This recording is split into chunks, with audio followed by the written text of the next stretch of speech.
வணக்கம். செல்வகுமாரின் அதிகாலை வானிலை ஆய்வறிக்கை. அதிகாரப்பூர்வ வானிலை அறிக்கைக்கு இந்திய வானிலை ஆராய்ச்சித்துறை அறிக்கையை பார்க்கவும். 2026 ஜூலை 12 ஞாயிற்றுக்கிழமை அதிகாலை நிலவர வானிலை பதிவு. ஜூலை 10 பெரும்பாலான மாவட்டங்களில் மழை பொழிந்து பல இடங்களில் 10 சென்டிமீட்டருக்கு மேல் மழை பொழிந்த நிலையில் நேற்றைய முந்தின மழையில் பாதியாக இருக்கலாம் அல்லது குறைவாக இருக்கும் என்று சொன்னோம். மிக குறைவாக பொழிந்துவிட்டு விலகி இருக்கிறது. பசிபிக் பெருங்கடலில் நீடித்துக் கொண்டிருந்த அந்த பவி புயல் சீனாவை தாக்கி செயல் இழந்து கொண்டே சீனாவின் வட கிழக்கு பகுதி கரையோரம் வழியாக நகர்ந்து தென்கொரியா பகுதியை நோக்கி நகர்ந்து கொண்டிருக்கிறது. தென்கொரியாவை நோக்கி தென்கொரியா சென்றதும் முற்றிலுமாக செயலிழக்கும். அது ஜப்பான் மற்றும் தென்கொரியா, சீனா போன்ற பகுதிகளுக்கு தொடர்ச்சியாக வெள்ளப்பெருக்கை ஏற்படுத்தி கொண்டிருக்கிறது. இந்த நிலையில இந்திய தீபகற்பத்தை பொறுத்த வரைக்கும் வட இந்தியாவின் நிலப்பகுதிகளில் நீடித்துக் கொண்டிருந்த அந்த காற்றழுத்த தாழ்வு நிலை செயலிழந்து விட்டது எனலாம். புதிதாக நிகழ்வு உருவாவதற்கு எடுத்துக்கொள்ளக்கூடிய காலம் வரக்கூடிய 15ஆம் தேதி ஆகும். 15ஆம் தேதி புதிய காற்றழுத்த தாழ்வு நிலை வங்கக்கடலில் ஒடிசா மேற்கு வங்க பகுதியில் உருவாகும். அது வரைக்கும் வடகிழக்கு மாநில பகுதிகளில் காற்று சுழற்சி நீடித்துக் கொண்டு வடகிழக்கு மாநில பகுதிகளில் மழைப்பொழிவை கொடுத்து கொண்டிருக்கோம். தமிழ்நாட்டை பொறுத்த வரைக்கும் இன்றைக்கு, அதாவது 12ஆம் தேதி ஞாயிற்றுக்கிழமை, நேற்றைய விட மிக குறைந்த பரப்பிலே ஆங்காங்கே லேசான தூறல் மழை இருக்கும், அவ்வளவுதான். தென் மாவட்டங்களில் குறிப்பாக ராமநாதபுரம், மதுரை, சிவகங்கை, புதுக்கோட்டை, திண்டுக்கல் மாவட்ட கொடைக்கானல் மலைப்பகுதிகளில் மேகம் உருவாகி மழை பெறுவது போன்ற ஒரு மிரட்டலை கொடுக்கும் இன்றைக்கு. அதே போல வட உள் பகுதிகளிலையும் ஆங்காங்கே மிரட்டலை கொடுக்கும். டெல்டாக்குள்ள கூட மேகம் வரும், ஆனால் மழைக்கு வாய்ப்பு மிக மிக குறைவு. அப்போ வெள்ளைன்னு சொல்ல முடியாது, மிக மிக குறைவு. எங்கேயாவது ஒரு இடத்துல தூறலை கொடுக்கலாம். சரி, இன்றைக்கு தேதி 12. நம்ம அடுத்த மழை எப்போ சொன்னோம்? ஏற்கனவே நீண்ட கால அறிக்கையில் 10 நாள் இடைவெளி கொடுக்கணும்னு சொல்லியிருந்தோம் பசிபிக் பெருங்கடல் புயல்னால. இப்போ இந்த காற்றை திசை மாற்றி வைத்திருக்கு, சீனாவில் கடந்துட்டு இருக்கு. அந்த காற்றோட முறிவு காரணமாக தான் நேற்று முன்தினமும் அதற்கு முதல் நாள் சென்னையில் 14 சென்டிமீட்டர் ஒரு சில இடங்கள்லையும் 10.5 என்று பெய்தது. நேற்றைக்கு முன்தினம் டெல்டா மாவட்டங்கள் உட்பட திருவண்ணாமலை, கள்ளக்குறிச்சி, விழுப்புரம், கடலூர், மயிலாடுதுறை உட்பட பொழிந்தது. பல மாவட்டங்களில் பொழிந்தது. நேற்றைக்கு அதை விட குறையும் என்றும் தான் எதிர்பார்த்திருந்தோம். அடுத்த மழை நாம் எதிர்பார்ப்பது 19. ஆனால் 15ஆம் தேதியே வருவதற்கு வாய்ப்பு இருக்கிறது. 15ஆம் தேதி கண்டிப்பாக கருமேகங்கள் சூழ்ந்து ஆங்காங்கே நனைக்கும் மழைப்பொழிவை கொடுக்கலாம். 15ஆம் தேதி, அதாவது திங்கட்கிழமை 13, செவ்வாய் 14, புதன் 15, வியாழன் வரக்கூடிய வெள்ளிக்கிழமை கொடுக்கலாம். அப்படிதான் நம்ம எதிர்பார்க்கப்படுகிறது. வெள்ளிக்கிழமை அல்லது வியாழக்கிழமை கருமேகங்கள் சூடலாம். ஆக செவ்வாய்க்கிழமை, திங்கட்கிழமை 13ஆம் தேதியை பொறுத்த வரைக்கும் வறண்ட வானிலை. 14ஆம் தேதியை பொறுத்த வரைக்கும் வறண்ட வானிலை தான். 15ஆம் தேதி புதன்கிழமை ஆங்காங்கே கருமேகம் சூடலாம். 16ஆம் தேதி வியாழக்கிழமை இன்னும் கொஞ்சம் இடத்துல லேசாக தூறலாம். 18ஆம் தேதியிலிருந்து மீண்டும் மழை, வெப்பச்சலன இடிமழை பொழிவு முதல்ல தொடக்கம். ஒடிசா மற்றும் மேற்கு வங்கம் இடைப்பட்ட வங்கக்கடல் பகுதியில் காற்றழுத்த தாழ்வு நிலை உருவாகி தாழ்வு பகுதியாக தீவிரமடைந்து இமயமலை ஒட்டிய பகுதி வழியாக மத்திய பிரதேசம் மற்றும் உத்தரப்பிரதேசம் மாநிலங்களுக்கு மழை தரும் வகையில் மேற்கு நோக்கி நகர்ந்து பாகிஸ்தான் எல்லையோரத்தை அடைந்து, ஏற்கனவே பாகிஸ்தான் எல்லையோரத்திற்கு சென்ற நிகழ்வு பாகிஸ்தானுக்கு பருவமழையை தொடங்கியது. ஆனால் தொடக்கிவிட்டு மழையை போதுமானதாக கொடுக்கவில்லை. தொடர்ந்து பாகிஸ்தானில் வெப்பம் நீடிக்கிறது. நாம் எப்போ பருவமழை கேரளாவில் தொடங்கும்னு சொல்லியிருக்கிறோம். மீண்டும் தீவிரம்.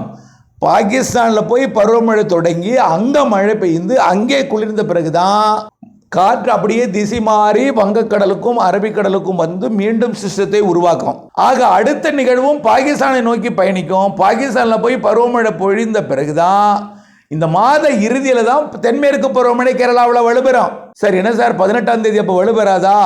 18ஆம் தேதி மழை உண்டு. ஏன் 15ஆம் தேதியே மழை உண்டு. வெப்ப சலனத்துடன் கூடிய தென்மேற்கு பருவமழை. அது எங்கெங்கெல்லாம் பெய்யும்னு பார்த்தீங்கன்னா, இந்த தென்மேற்கு பருவமழை பெய்யக்கூடிய இடத்துலையும் பெய்யும், கணவாய் பகுதிகளிலையும் பெய்யும்.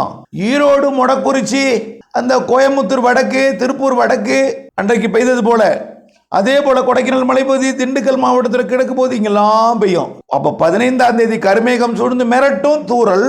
16ஆம் தேதி இன்னும் கொஞ்சம் கூடுதல் தூறல். 17ஆம் தேதி நனைக்கும் மழை, லேசான மழை. 18ஆம் தேதி ஆங்காங்கே பெய்யலாம். ஆக அறுவடை வைத்துக் கொண்டிருப்பவர்கள் வாய்ப்பு கிடைத்தால் வரக்கூடிய 15ஆம் தேதிக்குள்ள அறுவடை பண்ணுங்க. 15ஆம் தேதியே மழை வரும்னு நான் சொல்லல. 16, 17 குறைவான பரப்பில் ஆங்காங்கே நனைக்கும். 18ஆம் தேதியிலிருந்து உறுதியாக 19ஆம் தேதியிலிருந்து மழை பொழிவு பரவலாகும். அப்படியே இருந்துட்டே இருக்குங்க. தென்மேற்கு பருவமழை அப்படியே ஸ்லைட்டாக இன்க்ரீஸ் ஆகும். தமிழ்நாட்டின் வெப்பச்சலன மழை தமிழ்நாட்டில் அனைத்து மாவட்டங்களுக்கும் இருந்து கொண்டே இருக்கும், டெல்டா உட்பட, கோடியக்கரை முனை உட்பட.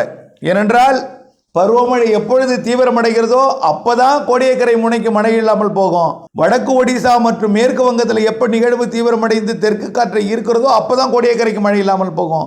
கோடியக்கரைக்கு மழை வாய்ப்பு ஏற்படுத்தக்கூடிய நாள் பார்த்தீங்கன்னா இந்த மாத இறுதி வாரம்னு வச்சுக்கலாம். இறுதி வாரம் 18ஆம் தேதிக்கு மேலே இறுதி வாரத்தில் கோடியக்கரை முனை ராமேஸ்வரம்னு எதுக்கு நான் சொல்கிறேன்னா, ராமேஸ்வரத்துக்கு கொஞ்சம் வாய்ப்பு குறைவு, வேதாரண்யம் பகுதிக்கு வாய்ப்பு இருக்குது. ஆனால் கோடியக்கரை முனைன்னு நான் சொல்கிறது எதுக்குன்னா, தெற்கு காற்றோட வேகம் குறையும், தென்மேற்கு பருவமழை மெல்ல தீவிரமடையும், 25ஆம் தேதிக்கு மேலே தீவிரமடையும் நல்லா. அது வரைக்கும் வெப்பச்சலன இடிமழை பொழிவு தமிழ்நாட்டில் அனைத்து மாவட்டங்களிலும் ஆங்காங்கே டெல்டா உட்பட. எதுக்கு டெல்டா உட்படனா, வேதாரண்யம் பகுதியில் நிறைய பேர் சவுக்கு சாகுபடி செய்திருக்கீங்க, அதுக்கு தண்ணீர் தேவை, கொஞ்சம் உழுவதற்கு தண்ணீர் தேவை, ஈரப்பதம் தேவை என்ற எண்ணாக்கள் இருக்கிற காரணத்தினால 19ஆம் தேதிக்கு மேல் 16ஆம் தேதிக்கு மேலே மழை வாய்ப்பு இருக்குது. 18 தேதிக்கு மேலே வாய்ப்பு கூடுதல், 19ஆம் தேதி உறுதியாக தெரிகிறது. சரி, அப்போ கோடியக்கரை முனைக்கே வேதாரண்யம் பகுதிக்கே மழை வரும்னா அப்போ தமிழ்நாட்டில் அனைத்து மாவட்டங்களுக்கும் அது வாய்ப்பு இருக்குது. புரியுதுங்களா? நேற்றைக்கு முன்தினமே தலைஞர் பகுதிக்கு மழை பொழிவை கொடுத்துச்சு. ஆங்காங்கே கரியாப்பட்டினம் ஆங்காங்கே கொடுத்து, நாகப்பட்டினம், திருவாரூர், மன்னார்குடியில் 5 சென்டிமீட்டர் கொடுத்துச்சு. பல இடங்களை ஒதுக்கிது. அந்த மழைப்பொழிவு வரக்கூடிய 18ஆம் தேதிக்கு மேலே அடுத்த சுற்று மழைப்பொழிவு கொடுக்க தொடங்கும். அது வரைக்கும் ஒரு இடைவெளி கிடைக்கும். கொஞ்சம் வெயில் கொஞ்சம் கூடுதலாக இருந்தாலும் ஆகா எல்னினோன்னு சொன்னாங்க, சரிதான், வெயில் வாட்டுது, அப்போ வறட்சி தான். இந்த மனநிலையை தயவு செய்து ஏற்றுக்கொள்ளாதீர். அது உங்களுடைய மனதிற்கு ரொம்ப மனவேதனையை கொடுக்கும், உடல் உபாதைகளை கொடுக்கும். தயவு செய்து நம்பிக்கையோடு இருங்க. பருவமழை திரும்ப திரும்ப சொல்கிறது என்னென்னா, பருவமழை கேரளாவில் தொடங்கும் பொழுது மழை பொழியும். பிறகு பருவமழை முன்னேற்றத்தில் தான் இருக்கும். வட இந்தியாவில் போய் முன்னேறி, வட இந்தியாவையும் தாண்டி வடமேற்கு இந்தியா போய் பாகிஸ்தானில் போய் பருவமழையை தொடக்கிய பிறகு, அங்கே குளிர்வித்த பிறகு தான் காற்று கலைந்து மீண்டும் அரபிக்கடல் பக்கம் திரும்பும், வங்கக்கடலுக்கு தீவிரமடையும். ஆனால் வங்கக்கடல் நிகழ்வு தான் பாகிஸ்தானுக்கு போகும். ஆனால் அரபிக்கடலோரம் தீவிரம் என்பது நிகழ்வுகள், காற்று சுழற்சிகள், கட்டுப்படுத்த அமைப்பெல்லாம் உருவாவது எல்லாமே பாகிஸ்தானில் போய் பருவமழை தொடங்கின பிறகு தான். அப்போ எப்போ? இந்த மாத இறுதி, ஜூலை இறுதி 25ஆம் தேதிக்கு மேலே தீவிரமடையும். ஆனால் 19ஆம் தேதியிலிருந்து வெப்பசலத்துடன் கூடிய தென்மேற்கு பருவமழை பொழியும். 25ஆம் தேதிக்கு மேலே தென்மேற்கு பருவமழை தீவிரமடையும். மாத இறுதி நாளில் வலுத்த தென்மேற்கு பருவமழை இருக்கும். ஆகஸ்ட் முதல் 10 தேதி வலுத்த தென்மேற்கு பருவமழை இருக்கும். அந்த அணையெல்லாம் நான் அணையை நிரப்புன்னு சொல்லலை. நேற்று ஒருத்தர் கேட்குறேன், சார் ஜூலை இறுதியில் அணையை நிரப்பணும்னு சொன்னால், ஜூலை இறுதியில் அணையை நிரப்பணும்னு சொன்னதே கிடையாது. கர்நாடகாவுக்கு மழைப்பொழிவை கொடுக்கக்கூடியது எப்பொழுதும் ஆகஸ்ட் மாதம் தான் சொல்லியிருக்கேன். எப்பொழுதுமே ஒவ்வொரு ஆண்டும் ஆடிப்பெருக்கு கூட தண்ணி திறக்க விடாமல் ஆடிப்பெருக்கு கொண்டாட்டத்திற்கு மட்டும் தண்ணி திறந்து விட்டுருக்காங்க அப்படின்னு நான் சொன்னேன். அப்போ வழக்கமாக எப்பொழுதும் ஆடிப்பெருக்குக்கு தான் தண்ணி வரும். இந்த வருடம் கொஞ்சம் தாமதமாக 15 நாள் கழித்து தான் கர்நாடக அணைக்கு நிரப்பு மழைகள் வரும். திடீரென்று 4 கொட்டினாலே போதுங்க, 11,500 கனஅடி வந்தாலே 1 டிஎம்சி. கர்நாடக அணையோட கிருஷ்ணராஜசாகர் அணையோட கொள்ளளவு 49 டிஎம்சி. இப்போவே 15 டிஎம்சி கிட்ட இருக்குது. இன்னும் தேவை, இன்னும் ஒரு 30 டிஎம்சி தான் தேவை. 30 டிஎம்சி ஒரு நாளைக்கு 5-6 டிஎம்சி பெய்கிற அளவுக்கு மழைப்பொழிவு பெஞ்சாலே 5 நாள்லேயே, 6 நாள்லேயோ, 7 நாள்லேயோ, ஒரு வாரத்துக்குள்ளேயே நிரம்பிடும். ஆகவே அந்த வாய்ப்பு எல்லாமே ஆகஸ்ட் 15க்கு மேல் கர்நாடக அணையை நிரப்பு மழைப்பொழிவு கொடுக்க போகுது உறுதியாக. அது உறுதியாக ஆகஸ்ட் 15க்கு மேலே, ஆகஸ்ட் 15க்கு மேலே. கொஞ்சம் வெயில் அதிகமாக இருந்தாலும் தயவுசெய்து ஏதாவது கற்பனையில் போயிடாதீங்க. சூரியனின் குத்துக்கதிர் அப்போ ஆகஸ்ட் 15க்கு மேலே கர்நாடக அணையை நிரப்படுத்தினா எப்போ நிரம்புதோ அதிலிருந்து உபரிநீர் திறக்கப்படும். கண்டிப்பாக செப்டம்பர் மாதம் முதல் வாரத்துக்கு நல்ல நீர்வரத்து மேட்டூருக்கு இருக்கும். அனைத்து அணைகளுக்குமே ஆகஸ்ட் 15க்கு மேலே நீர்வரத்து இருக்கும்.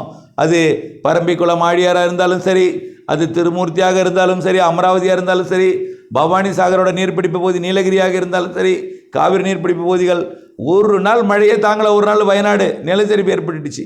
ஆகவே தயவுசெய்து புரிஞ்சுக்கிங்க, மழைப்பொழிவு இருக்கிறது. அதே போல் தென் மாவட்டங்களுக்கும் அதே போல் செப்டம்பர் மாதம் முதல் வாரத்தில் நல்ல நீர்வரத்தை கொடுக்கும். செப்டம்பர் மாதத்தில் தமிழ்நாட்டில் வெப்பச்சலன இடிமழை பொழிவும் வலுவாக இருக்கும். சூரியனின் குத்துக்கதிர் ஜூன் 21 கடகரேகையை அடைந்து விட்டு தற்பொழுது தெற்கு நோக்கி திரும்பி கொண்டிருக்கிறது. ஆகஸ்ட் மாதம் 15 நெல்லூரை தொடும். ஆகஸ்ட் 15 பழவேற்காடு. ஆகஸ்ட் 18 17 அதுக்கப்புறம் 18 19 20 21 22 தமிழ்நாட்டில் தெற்கு நோக்கி வரும். அப்போ வெயில் கொஞ்சம் கூடுதலாக இருந்தாலும் தென்மேற்கு பருவமழை பெய்யக்கூடிய நாட்களிலே கொஞ்சம் வெயில் குறைவாக இருக்கும். தென்மேற்கு பருவமழை கொஞ்சம் திசை மாறி மகாராஷ்டிரா பக்கமோ மும்பை பக்கமோ, அதாவது கோவா பக்கமோ மும்பை பக்கமோ போயிருந்தா அப்போ கொஞ்சம் வெயில் கூடுதலாக காட்டும். இருந்தாலும் வெயிலும் இருக்கும் மழையும் இருக்கும். ஆகஸ்டில் அந்த ஆகஸ்ட் 17 பழவேற்காட்டில் நுழையும் அந்த சூரியன் குத்துக்கதிர் அப்படியே 18 19 20 செப்டம்பர் மாதம் 3 வரைக்கும் கன்னியாகுமரியை நோக்கி பயணிக்கும். செப்டம்பர் 4 குமரி கடலில் பயணிக்கும். செப்டம்பர் 4 குமரி கடலிலிருந்து நிலநடுக்கோட்டை செப்டம்பர் 21 நிலநடுக்கோட்டை நோக்கி பயணிக்கும். செப்டம்பர் 21 பிறகு தென்னரை கோலத்தை நோக்கி பயணிக்கும். அப்போது டிசம்பர் 21 மகர ரேகைக்கு அடையும் போய். ஆக தெற்கு நோக்கி பயணிக்கக்கூடிய இந்த காலம் என்பதனால தென்மேற்கு பருவமழை எப்பொழுதெல்லாம் தீவிரம் இல்லாமல் இருக்கிறது அப்போல்லாம் வெயில் கொஞ்சம் கூடுதலாக இருக்கும். இதை நாம் உடனே எல்னினோன்னு நினச்சி அச்சமோ பீதியோ குழப்பமோ அடைய தேவையில்லை. கண்டிப்பாக இந்த ஆண்டு தென்மேற்கு பருவமழை தாமதமாகத்தான் பெய்யும், முழு திருப்தியை கொடுக்கும். செப்டம்பர் அக்டோபர் அதிக மழை இருக்கு. இறுதி கட்டத்தில் தான் இந்த வருஷம் அதிக மழை பிடிப்பை கொடுக்கும் போது ஒட்டுமொத்த மழையும் சேர்த்து பொழியும். அக்டோபர் 15 வரை, அதாவது ஆகஸ்ட் 15க்கு மேலே அக்டோபர் 15 வரைக்கும் 2 மாதம் நிறைய மழை பொழிவை. ஜூன் ஜூலை ஆகஸ்ட் செப்டம்பரில் பெய்யக்கூடிய எல்லா மழையும் அப்போது செப்டம்பர் அக்டோபரில் பெய்ய இருக்கிறது. அக்டோபர் 18 வடகிழக்கு பருவமழை தொடக்கம். இந்த ஆண்டு எப்பொழுதுமே தொடக்கமே வலுவாக இருக்குங்க. அக்டோபர் இறுதி 12 நாள் தென்மேற்கு வடகிழக்கு பருவமழை. அக்டோபர் இறுதி 12 நாள் வடகிழக்கு பருவமழை வலுத்திருக்கும். நவம்பர் 30 நாள் வலுத்திருக்கும். டிசம்பர் 31 நாள் வலுத்திருக்கும். அப்புறம் ஜனவரியில் ஒரு 10 நாள் வலுத்திருக்கும். இடையில சில நாள் இடைவெளியும் இருக்கும். நிகழ்வு நெருங்கும் போது மழை தொடங்கும், தீவிரமாக இருக்கும். விலகும் போது மழை குறையும், வேறு எங்காவது தீவிரமாக இருக்கும். ஆகவே மழை நாட்கள் அதிகம் இந்த ஆண்டு. தாமத மழை என்பதை புரிந்து கொள்ளுங்கள். தயவு செய்து நீங்கள் வடகிழக்கு பருவமழைக்கு கண்டிப்பாக முன்னெச்சரிக்கை எடுத்தாக வேண்டும். பண்ணை குட்டைகளை ஆழப்படுத்துதல், அகலப்படுத்துதல், கரைகளை வலுப்படுத்துதல் இது தேவை. காரணம், அடுத்த ஆண்டு நாம் கோடையை சமாளிப்பதற்கு, நீர் தேவையை பூர்த்தி செய்வதற்கு மழைநீரை சேகரிப்போம். அடுத்த ஆண்டு கொஞ்சம் வெயில் கூடுதலாக இருந்தாலும் பருவமழை பற்றாக்குறை இருப்பதற்கு வாய்ப்பில்லை. ஜனவரி மாதம் வடகிழக்கு பருவமழை நிறைவடையும் பொழுது எந்த அளவிற்கு கடல் வெப்பம் இருக்கிறது என்பதை பார்க்க வேண்டும். அதுக்கப்புறம் பிப்ரவரி மார்ச் மாதங்களில் தென்னரை கோலத்தில் எப்படி கடல் வெப்பம் இருக்கிறது என்பதை பார்க்க வேண்டும். அதை பொறுத்து தான் அடுத்த ஆண்டு பருவமழையை கணக்கிட முடியும். ஆகவே தயவு செய்து எல்னினோ, சூப்பர் எல்னினோ குறித்த இந்த கவலையை தயவுசெய்து விட்டுவிடுங்கள். கொஞ்சம் வெயில் கூடுதலாக இருந்தாலும் சூரியன் குத்துக்கதிர் தெற்கு நோக்கி வந்து கொண்டிருக்கிறது. நிலநடுக்கோட்டை செப்டம்பர் 21 அடையும் வரைக்கும் கொஞ்சம் வெயில் கூடுதலாக இருந்தாலும் தென்மேற்கு பருவமழை தான் நமக்கு தாமதமாக பொழியும் என்ற நம்பிக்கையை கொண்டிருக்க வேண்டும். தொடர்ந்து அப்டேட்ஸுடன் இணைந்திருக்க வேண்டும் என்று அன்போடு கேட்டுக்கொள்கிறேன். அடுத்த மழை 15 மேகமூட்டம், 16 17 கூடுதல் மேகமூட்டம், தூறல் நனைக்கும் மழை, 18 மழை, 19 வெப்பச்சலன இடிமழை பிடிவு, 20 அப்படியே வெப்பச்சலன இடிமழை பிடிவு, தென்மேற்கு பருவமழை இணைந்த மழை பிடிப்பு, பிறகு தென்மேற்கு பருவமழை தீவிரம் என்று இருக்கும் என்பதையும் தெரியப்படுத்த விரும்புகிறேன். இணைந்தே இருங்கள் அப்டேட்ஸுடன். நன்றி.